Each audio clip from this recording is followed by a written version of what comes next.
तो हम पढ़ेंगे Krebs cycle in a fun and easy way. तो देखो, क्रेब्स साइकिल को हम सिट्रिक एसिड साइकिल या टीसीए साइकिल भी कहते हैं। अब क्रेब्स साइकिल होती कहाँ पे है, लोकेशन क्या है क्रेब्स साइकिल की? ये होती है इनसाइड माइटोकॉन्ड्रिया। ठीक है, माइटोकॉन्ड्रिया में भी मेनली मैट्रिक्स ऑफ माइटोकॉन्ड्रिया के अंदर क्रेब्स साइकिल होती है। अब देखो, एक एग्जाम्पल के बारे में सोचते हैं। सपोज हमारे पास एक मैंगो है। अब मैंगो को निचोड़ के, मैंगो के अंदर क्या होता है, उसका जूस होता है। मैंगो को निचोड़ के हमने यहाँ पर क्या निकाल लिया, मैंगो जूस निकाल लिया। ठीक है, तो मैंगो के अंदर जूस था, हमने जितना जूस निकल सकता था हमने उसका जूस निकाल दिया। ठीक है, सिमिलरली हमारे सेल के पास होता है ग्लूकोज, और ग्लूकोज के अंदर क्या होती है, एनर्जी होती है। तो अब सेल क्या चाहता है, cell wants to extract all the possible energy from glucose. Cell चाहता है कि वो एक्सट्रैक्ट कर ले सारी पॉसिबल एनर्जी, जितनी भी एनर्जी वो एक्सट्रैक्ट कर सकता है ग्लूकोज से। जैसे हम चाहते थे कि हम मैंगो से जितना मैंगो जूस हो सकता है उतना एक्सट्रैक्ट कर ले, वैसे ही हमारे सेल्स जो होते हैं बॉडी के, वैसे ही जो हमारा सेल है वो क्या चाहता है कि वो जितनी भी पॉसिबल एनर्जी है ग्लूकोज से वो सारी एक्सट्रैक्ट कर ले। अब उसके लिए वो एक अटेम्प्ट करता है, मतलब उसके लिए सबसे पहले वो ग्लाइकोलिसिस करता है। ग्लाइकोलिसिस से वो बहुत ही कम अमाउंट की एनर्जी को एक्सट्रैक्ट कर पाता है। Glycolysis extract only a little energy. Most of the energy अभी भी ट्रैप्ड है आपके ग्लूकोज के अंदर, है ना। अब जब भी ग्लाइकोलिसिस होता है, ग्लाइकोलिसिस का एंड प्रोडक्ट होता है पायरुवेट। ठीक है, अब होता क्या है कि ये पायरुवेट जो है अब ये माइटोकॉन्ड्रिया के अंदर जाएगा, क्योंकि एट द एंड हमने कहा कि हमारे क्रेब्स साइकिल की लोकेशन क्या है, माइटोकॉन्ड्रिया। क्रेब्स साइकिल कहाँ पर हो रही है, माइटोकॉन्ड्रिया के अंदर। तो अब ग्लाइकोलिसिस से हमने कहा कि देखो, हमारे सेल के पास फूड है ग्लूकोज। अब वो ग्लूकोज से चाहता है सारी एनर्जी, ग्लूकोज के अंदर एनर्जी है, और हमारा सेल चाहता है कि उस पूरी एनर्जी को ग्लूकोज से एक्सट्रैक्ट कर लिया जाए। तो उसके लिए अब क्या हुआ, सेल ने ग्लाइकोलिसिस करा, पर ग्लाइकोलिसिस से पूरी एनर्जी एक्सट्रैक्ट नहीं हो पाई, जिसकी वजह से जो ग्लाइकोलिसिस का एंड प्रोडक्ट था पायरुवेट, अब वो कहाँ पर जाएगा, वो जाएगा माइटोकॉन्ड्रिया के अंदर। माइटोकॉन्ड्रिया के अंदर जाएगा ताकि हर एक एनर्जी जो है फूड से छीन ली जाए, है ना, मतलब ग्लूकोज से हर एक एनर्जी एक्सट्रैक्ट कर ली जाए। और इसी प्रोसेस को हम क्या कहते हैं, क्रेब्स साइकिल कहते हैं। तो अब देखो, यहाँ पर क्रेब्स साइकिल होने से पहले क्या हुआ कि ग्लाइकोलिसिस के दौरान 6 कार्बन आटम वाला ग्लूकोज जो था वो कन्वर्ट हो गया 3 कार्बन आटम वाले पायरुवेट में, है ना। तो अब देखो, अब ये पायरुवेट कहाँ जाना चाहता है, ये पायरुवेट जाना चाहता है माइटोकॉन्ड्रिया के अंदर, and the pyruvate wants to become a part of Krebs cycle. पर इतनी जल्दी उसे एंट्री नहीं मिलती है। अब पायरुवेट, सपोज करते हैं कि पायरुवेट क्या है, एक बॉय है जिसके पास 3 बैग्स हैं। ठीक है, अब वो 3 बैग्स मतलब 3 कार्बन आटम हैं, पर क्रेब्स साइकिल के अंदर तो सिर्फ 2 बैग्स अलाउड है, मतलब सिर्फ 2 कार्बन आटम अलाउड है। इसका मतलब उसे अपना एक बैग फेंकना पड़ेगा, मतलब उसे अपना एक कार्बन आटम को फेंक देना पड़ेगा। तो वही करता है वो कि अपने एक बैग को रिमूव कर देता है एंड उसे थ्रो कर देता है, फेंक देता है इन the form of carbon dioxide. ठीक है, तो उसके पास क्या बचे, 2 कार्बन आटम बचे। ठीक है, और क्या होता है कि आपका ना माइटोकॉन्ड्रिया जो है उसके अंदर कुछ मॉलिक्यूल्स जैसे कि एनएडी, ये सारे मॉलिक्यूल्स जो होते हैं ना ऑलरेडी प्रेजेंट होते हैं। तो उनमें से ही एक मॉलिक्यूल है NAD+। ठीक है, अब NAD+ क्या कर लेता है, हाइड्रोजन को कलेक्ट कर लेता है ना। यहाँ पर NAD+ हाइड्रोजन कलेक्ट कर लेगा और बन जाएगा NADH+H+। ठीक है, 2 हाइड्रोजन के मॉलिक्यूल्स होते हैं ना, H2, तो H2 से एक हाइड्रोजन गया किसके पास, NAD+ के पास, बन गया NADH, एक बन गया H+। ठीक है, अब सोच के देखो कि माइटोकॉन्ड्रिया, मतलब एज्यूम करके देखो कि माइटोकॉन्ड्रिया के अंदर प्रेजेंट है क्या, एक बैटरी। जब उसे हाइड्रोजन मिला तो वो बैटरी चार्ज हो गई, और वो बैटरी क्या थी, NAD+। अब ये NAD+ कहीं बाहर से नहीं आई या क्रेब्स साइकिल का पार्ट नहीं है, ये माइटोकॉन्ड्रिया के अंदर प्रेजेंट एक मॉलिक्यूल है। ठीक है, अब यहाँ पर हमने क्या कहा था कि आपका जो पायरुवेट आया, अब पायरुवेट ने एक कार्बन आटम फेंक दिया, अभी पायरुवेट के पास क्या है, 2 कार्बन आटम है। जब ये 2 कार्बन आटम वाले पायरुवेट के साथ कौन मिल जाता है, एक कोएंजाइम A अटैच हो जाता है। ठीक है, यहाँ पर एक कोएंजाइम A पायरुवेट जिसके पास 2 कार्बन आटम है उसके साथ अटैच हो जाता है, और क्या बनाता है, एसिटाइल कोएंजाइम A। ठीक है, जो कि 2 कार्बन आटम वाला है। ठीक है, तो यहाँ पर यही शो कर रहे हैं कि यहाँ पर ये हमारा पायरुवेट आया 3 बैग्स के साथ, पर अलाउड नहीं थे 3 बैग्स, तो क्या कहा गया कि ओनली 2 बैग्स आर अलाउड, तो उसने एक बैग फेंक दिया। ठीक है, और उसके बाद में 2 कार्बन वाले पायरुवेट के साथ कोएंजाइम ए आके जुड़ गया और उन्होंने एसिटाइल कोएंजाइम ए बना लिया, और हमारी माइटोकॉन्ड्रिया के अंदर एक बैटरी पड़ी थी, उसको हाइड्रोजन मिला तो वो भी चार्ज हो गई। ठीक है, तो देखो ये जो फर्स्ट है यहाँ पर क्या हुआ, देखो ध्यान से देखेंगे, पायरुवेट जो है उसके पास 3 कार्बन आटम्स थे। ठीक है, 3 कार्बन आटम अलाउड नहीं थे, एक कार्बन आटम को उसने कार्बन डाइऑक्साइड की फॉर्म में फेंक दिया। जब कोएंजाइम ए उसके साथ आकर मिला 2 कार्बन आटम वाले पायरुवेट के साथ, तो उसने एसिटाइल कोएंजाइम ए बनाया 2 कार्बन आटम वाला। ठीक है, और NAD+ एक मॉलिक्यूल था जो ऑलरेडी माइटोकॉन्ड्रिया के अंदर प्रेजेंट था। ठीक है, it acted like a battery and the hydrogen atom charged that battery, और वो हाइड्रोजन आटम के साथ मिलके NADH+H+ में फॉर्म हो गया। ठीक है, उसके बाद आता है now the actual Krebs cycle begin. ठीक है, पूरी क्रेब्स साइकिल हम 6 स्टेप्स में डिवाइडेड है, जहाँ पर कि फर्स्ट स्टेप आता है acetyl coenzyme A meets oxalo acetic acid. होता क्या है कि हमें पता है कि हमारा एसिटाइल कोएंजाइम ए जो है इसके पास 2 कार्बन आटम है, ऑक्सैलो एसिटिक एसिड जो है इसके पास 4 कार्बन आटम है। अब देखो क्या होगा, जब एसिटाइल कोएंजाइम ए और ऑक्सैलो एसिटिक एसिड कंबाइन होंगे तो एज अ रिज़ल्ट एक 6 कार्बन आटम वाला मॉलिक्यूल फॉर्म होगा, और वो जो 6 कार्बन आटम वाला मॉलिक्यूल फॉर्म होता है that is your citric acid, जैसे हम सिट्रेट भी कह सकते हैं। ठीक है, तो फर्स्ट स्टेप में क्या हुआ कि एसिटाइल कोएंजाइम में 2 कार्बन आटम वाला, उसे कौन मिला, ऑक्सैलो एसिटिक एसिड मिला 4 कार्बन आटम वाला, और उन्होंने मिलकर एक 6 कार्बन आटम वाला कंपाउंड सिट्रिक एसिड या सिट्रेट बनाया। And this is only the reason कि आपका जो क्रेब्स साइकिल होती है उसके फर्स्ट स्टेप में सिट्रिक एसिड फॉर्म होता है 6 कार्बन आटम वाला molecule, that's why the whole Krebs cycle is also called as citric acid cycle. ठीक है, तो ये तो हमारा फर्स्ट स्टेप था। अब सेकेंड स्टेप की हम बात करते हैं। ठीक है, तो अब हम आते हैं अपने सेकेंड स्टेप पे। द सेकेंड स्टेप इज़ कि देखो अभी तक क्या था कि हमारा सिट्रिक एसिड बना जो कि 6 कार्बन आटम वाला मॉलिक्यूल है। भाई 6 कार्बन आटम, माइटोकॉन्ड्रिया कहते हैं कि तो बहुत ज़्यादा हेवी है, कम से कम 1 कार्बन आटम तो हटाओ।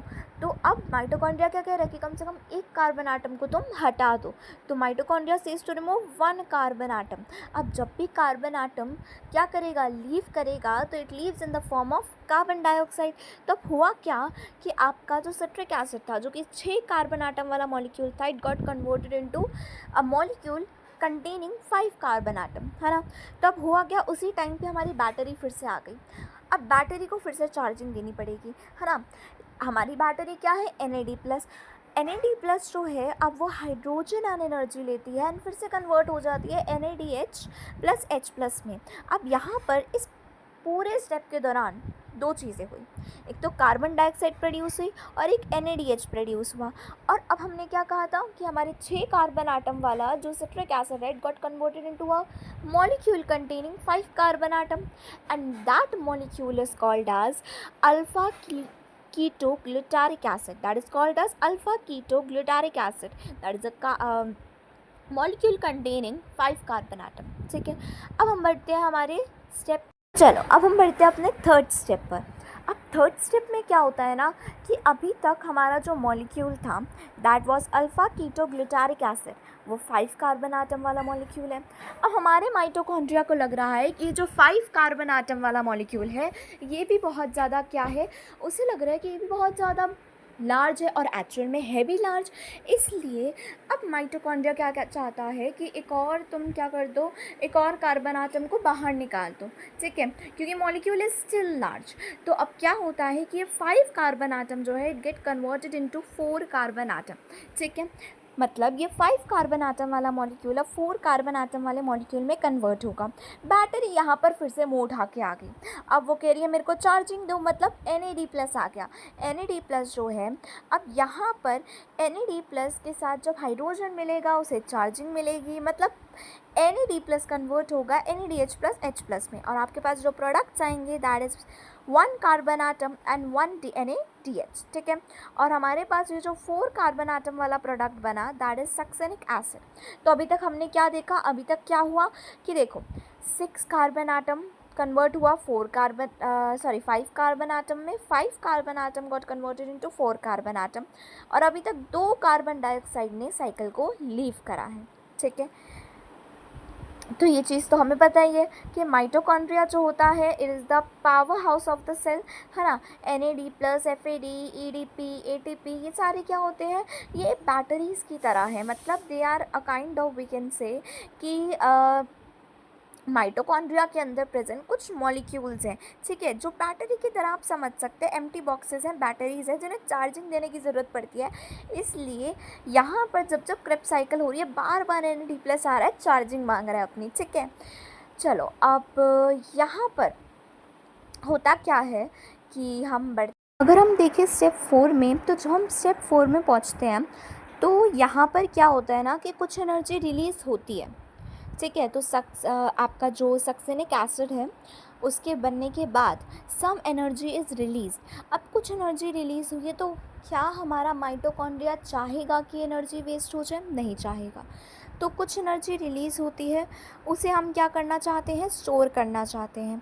तो अब यहाँ पर माइटोकॉन्ड्रिया के अंदर हमने क्या कहा था, हमारे पास कुछ मॉलिक्यूल्स प्रेजेंट है।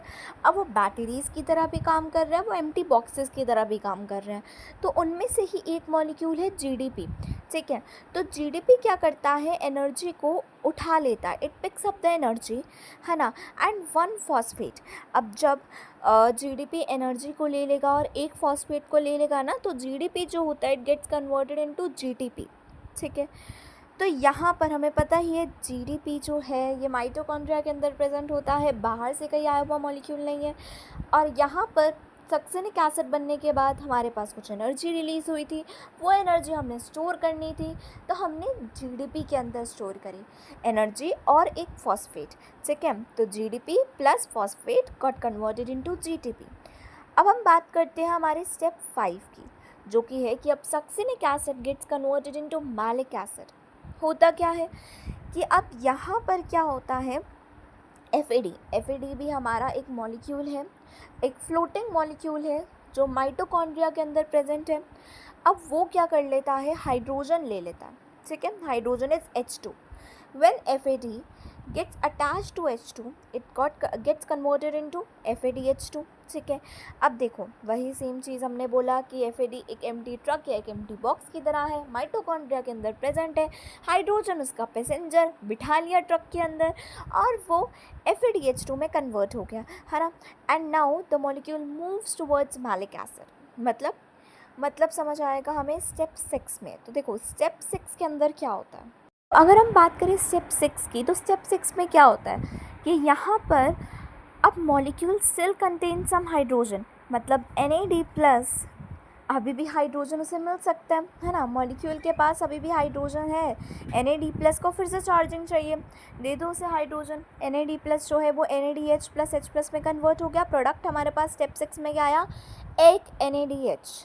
ठीक है, उसके बाद क्या हुआ कि हमारा जो मैलिक एसिड था 4 कार्बन आटम वाला, वो फिर से कन्वर्ट हो गया, मतलब it got converted into oxaloacetic acid. वही ऑक्सैलोएसिटिक एसिड जो कि एसिटाइल कोएंजाइम A से मिलकर सिट्रिक एसिड बना रहा था for the continuation of the cycle. ये प्रोसेस क्यों हो रहा है, for the continuation of the cycle, कि अब सोचो आपने एक बार ग्लूकोज बना, अब उसमें से आपने ये सारा प्रोसेस करके एनर्जी एक्सट्रैक्ट कर ली। ठीक है, अब फिर से ग्लूकोज बनेगा, फिर से एनर्जी एक्सट्रैक्ट करनी है, तो मतलब हमें क्रेब्स साइकिल कंटिन्यूएशन में चाहिए। ऑक्सैलोएसिटिक एसिड यहाँ पे बना to maintain the continuation of the cycle. As simple हम स्टेप वाइज सारी चीज़ें कैसे याद रख सकते हैं कि साइकिल से पहले पायरुवेट जो कि 3 कार्बन आटम वाला, मैं मतलब एक लड़का आया था माइटोकॉन्ड्रिया के पास जिसके पास 3 बैग्स थे। माइटोकॉन्ड्रिया ने कहा कि क्रेब्स साइकिल के अंदर आना है तो आप सिर्फ 2 बैग्स ला सकते हो, मतलब 2 कार्बन आटम ला सकते हो। तो पायरुवेट ने अपना एक कार्बन आटम फेंक दिया था और वो फेंका था in the form of carbon dioxide. तो pyruvate loses 1 carbon dioxide and makes 1 NADH। और वो जो पायरुवेट था 2 कार्बन आटम वाला, जब वो कोएंजाइम ए के साथ मिला था तो उसने क्या बनाया था, एसिटाइल कोएंजाइम ए। स्टेप 1 में आपका एसिटाइल कोएंजाइम ए जो था वो ऑक्सैलो एसीटेट के साथ मिला और उसने 6 कार्बन आटम वाला क्या बनाया, सिट्रिक एसिड बनाया, क्योंकि एसिटाइल कोएंजाइम में 2 कार्बन आटम वाला, ऑक्सैलो एसीटेट जो था 4 कार्बन आटम वाला, दोनों ने मिलकर 6 कार्बन आटम वाला सिट्रिक एसिड बना लिया। अब देखो माइटोकॉन्ड्रिया को लगा ये सिट्रिक एसिड बहुत ज़्यादा हेवी, क्योंकि 6 कार्बन आटम थे।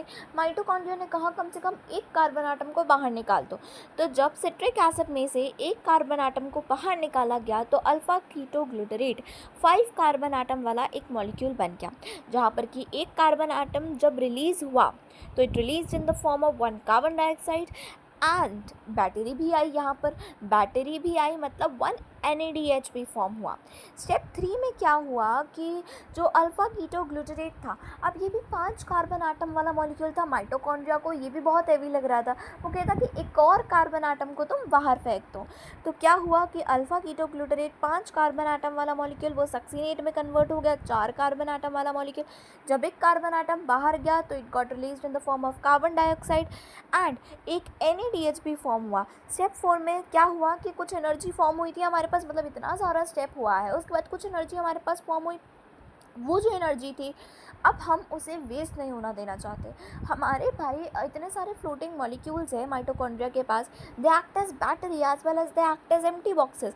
उनमें से एक मॉलिक्यूल उठा लो, GDP उठा लिया हमने। अब GDP के अंदर क्या डाल दिया, फॉस्फेट डाल दिया, एनर्जी डाल दी। अब वो कन्वर्ट हो गया GTP में, ठीक है। And 1 GTP is equivalent to 1 ATP, ठीक है। यहाँ पर क्या हुआ कि स्टेप 5 में फिर सक्सीनेट मैलेट में कन्वर्ट हुआ और एक FADH2 फॉर्म हुआ। स्टेप 6 में मैलेट जो है वो ऑक्सैलो एसीटेट में कन्वर्ट हुआ to maintain the continuation of the cycle और एक NADH फॉर्म हुआ। उसके बाद अब हम याद रखेंगे एक मैजिक फार्मूला क्या है, 3112। 3112 का मतलब क्या है कि 3 NADH, 1 FADH2, 1 ATP या GTP और 2 कार्बन डाइऑक्साइड, ठीक है। 3112 ये सारे प्रोडक्ट्स हैं जो कि इस साइकिल के दौरान फॉर्म हुए। 3112 फॉर्म हुआ है मतलब 3 NADH फॉर्म हुए, एक FADH2 फॉर्म हुआ, एक ATP या GTP फॉर्म हुआ और 2 कार्बन डाइऑक्साइड के मॉलिक्यूल्स फॉर्म हुए। कॉम्प्लेक्स ही इमेज हमें बहुत ज़्यादा सिंपल लगेगी। कैसे, देखो पायरुवेट जो था, पायरुवेट वही लड़का जो 3 बैग्स लेके आया था, है ना, 3 कार्बन आटम लेके आया था। अब क्या हुआ कि माइटोकॉन्ड्रिया ने उसे वहीं पे रोक दिया, कहा कि एक बैग फेंक दो क्योंकि अंदर से अब 2 बैग्स अलाउड है। तो क्या कर दिया उसने कि एक कार्बन आटम को निकाल दिया इन the form of carbon dioxide. उसके बाद क्या हुआ कि आपका जो कोएंजाइम A था, ठीक है, अब पायरुवेट के पास 2 कार्बन आटम बचे, कोएंजाइम A ने उस 2 कार्बन आटम वाले पायरुवेट को ज्वाइन करा and they both together form acetyl coenzyme A, 2 carbon atom वाले। और यहाँ पर हमारी बैटरी भी आई थी NAD+, उसको जब हाइड्रोजन आटम मिला it got converted into NADH+H+। उसके बाद क्या हुआ कि हमारा एसिटाइल कोएंजाइम A जिसके पास 2 कार्बन है, वो किससे मिला, वो मिला ऑक्सैलो एसिटिक एसिड से। ऑक्सैलो एसिटिक एसिड के पास थे 4 carbon atom. Acetyl coenzyme A oxaloacetic acid के साथ मिलकर they both together form citric acid, 6 carbon atom वाला मॉलिक्यूल। अब ये 6 कार्बन आटम वाला मॉलिक्यूल हमारे माइटोकॉन्ड्रिया को बहुत ज़्यादा हेवी लग रहा था, तो उसने कहा कि कम से कम तुम 1 कार्बन आटम को रिलीज़ कर दो, है ना, 1 कार्बन आटम निकाल दो। तो जब भी 1 कार्बन आटम निकलता है वो निकलता है किसके फॉर्म में, कार्बन डाइऑक्साइड के फॉर्म में, तो वो निकल गया। यहाँ पर क्या हुआ कि NAD+ जो था वो NADH+H+ में कन्वर्ट हो गया, है ना, और यहाँ पर सिट्रिक एसिड 6 कार्बन आटम वाला मॉलिक्यूल वो कन्वर्ट हो गया 5 कार्बन आटम वाले अल्फा कीटोग्लूटारिक एसिड में, ठीक है। अब ये 5 कार्बन आटम वाला अल्फा कीटोग्लूटारिक एसिड भी हमारे माइटोकॉन्ड्रिया को हेवी लग रहा था, तो एक और कार्बन आटम को हमने निकाल दिया, किसके फॉर्म में, कार्बन डाइऑक्साइड की फॉर्म में। और NAD+ बैटरी फिर से आ गई, उसे चार्जिंग देनी पड़ी, हाइड्रोजन आटम दिया, NAD+ got converted into NADH+H+। यहाँ पर ठीक है, एंड यहाँ पर एक और चीज़ हुई, यहाँ पर एक और चीज़ ये हुई कि हमारी कुछ एनर्जी भी प्रोड्यूस हो गई थी, कुछ एनर्जी प्रोड्यूस हो गई, उसे स्टोर करने के लिए हमारे पास फ्लोटिंग मॉलिक्यूल्स माइटोकॉन्ड्रिया में जो प्रेजेंट थे they also acted as empty boxes. उसके अंदर एनर्जी डाली, मतलब GDP को जो हमने एनर्जी और फॉस्फेट दिया it got converted into GTP and 1 GTP is equivalent to 1 ATP। अब यहाँ पर क्या हो गया कि आपका alpha keto glutaric acid got converted into 4 carbon atom वाला सक्सेनिक एसिड, ठीक है। उसके बाद सक्सेनिक एसिड जो है it got converted into malic acid 4 carbon atom वाला, एंड एस टू, और यहाँ पर FAD+ जो था वो FADH2 में कन्वर्ट हुआ, क्योंकि अभी भी कुछ हाइड्रोजन आटम्स बचे थे तो FAD आ गया वो लेने, ठीक है। अब यहाँ पर उसके बाद as to maintain the continuation of the cycle ये मैलिक एसिड फिर से कन्वर्ट हो गया ऑक्सालो एसिटिक एसिड में, और NAD+ हमारी बैटरी को हाइड्रोजन दे दिया, फ्यूल दे दिया, NAD+ NADH+ H+ में कन्वर्ट हो गई, and hence the cycle continued.